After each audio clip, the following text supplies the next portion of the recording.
Some good news. The Trump administration's IRS took a very welcome step toward preventing the weaponization of the Johnson Amendment. Now, this is something we've talked about for years. This is an IRS provision put in place by Lyndon B. Johnson when he was in the Senate that basically muzzled churches from being able to speak about election issues.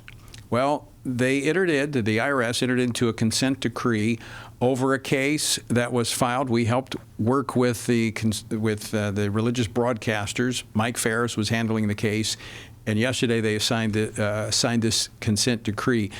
Joining me now, very quickly, two individuals who have been working on this. Jody Hice, the Friday host here on Washington Watch, introduced this legislation in Congress when he was a member of Congress. And we have Mark Harris, congressman from North Carolina, who has the legislation at present in Congress to take this stick away from the IRS, allowing pastors and churches to speak freely. Mark, Jody, thanks so much for joining us. Mark, I know you have to run here in just a moment because you've got a speaking engagement. That had to be encouraging news to hear that the IRS has agreed that they're not going to use the Johnson Amendment against churches and pastors.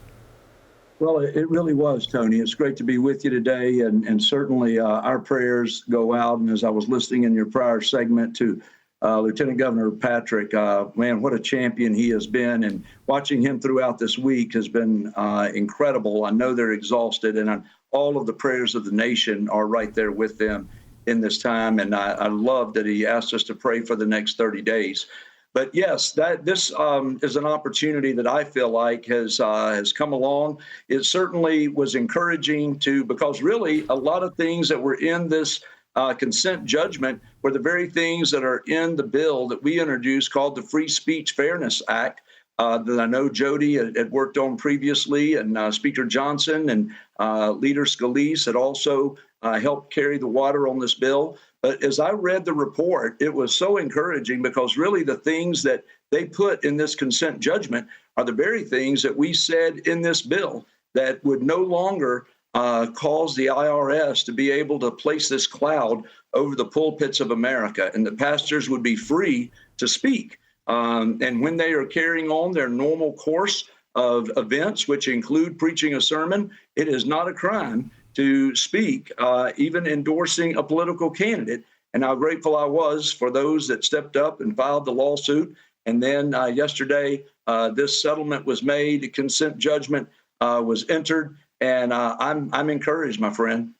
Well, it's something that affects you, something you've been speaking on for quite some time. Before I let you go, final question for you, Mark, is how do you think pastors are going to respond to this?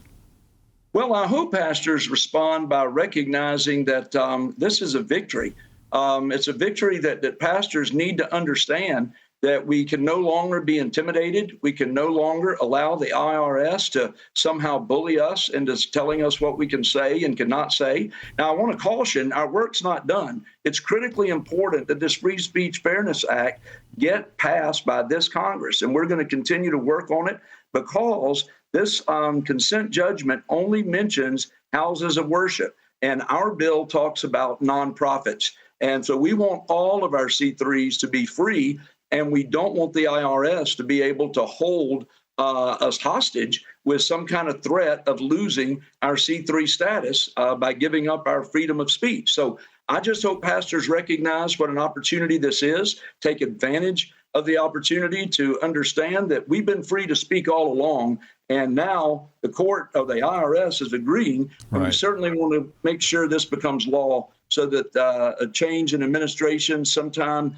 in the many years ahead wouldn't be able to reverse the decision that's been made now. Well, we certainly need to use this newly recognized freedom that's been there all along. Mark, I know you got to go. Thanks so much for joining us. Jody, I want to bring you in here. Jody, this is in part why you ran for Congress.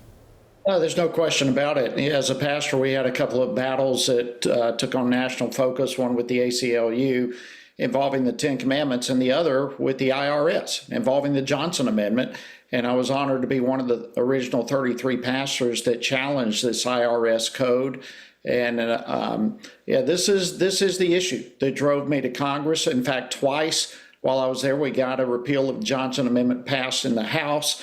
Unfortunately, both times it failed in the Senate.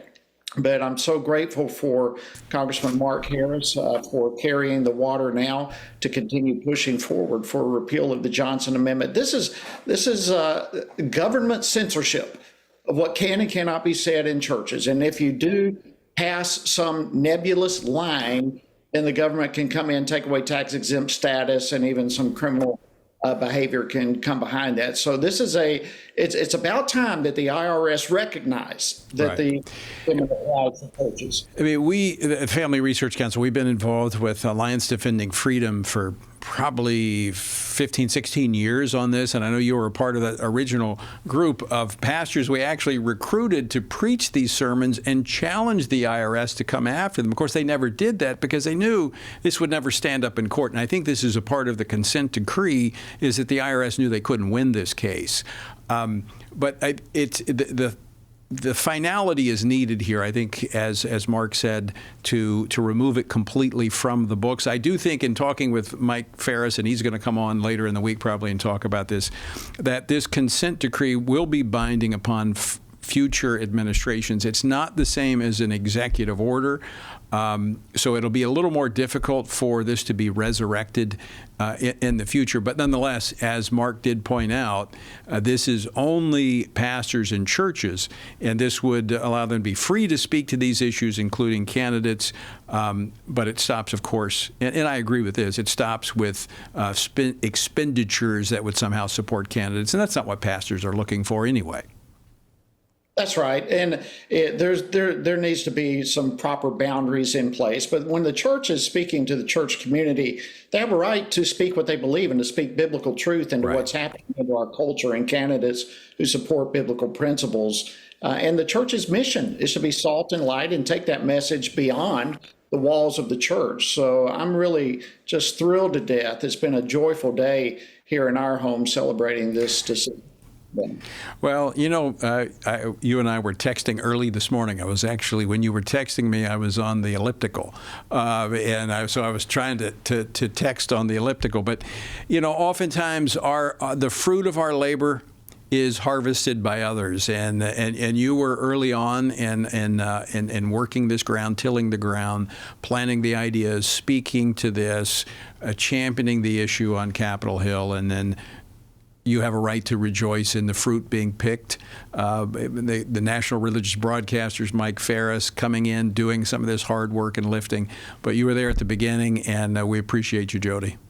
Well, it doesn't matter who gets the credit. God gets the ultimate credit. I just feel like one of the 10 lepers coming back to the Lord and saying thank you for this great day and this great victory. Amen. Jody Hice, thanks for joining us today.